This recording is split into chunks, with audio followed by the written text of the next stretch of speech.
abin da baki sani ba shine nan da kike gani farfajiya ne wanda babana ya gina.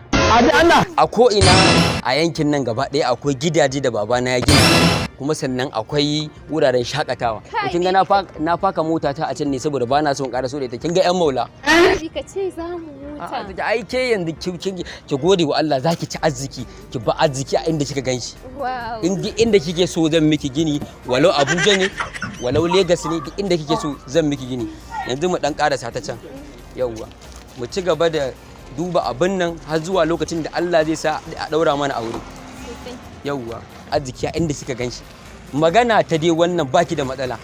In sai miki gida. Inna lillahi wa inna ilaihi raji'un. Awwalu yanzu kai awwal har ka soma zuwa tilo?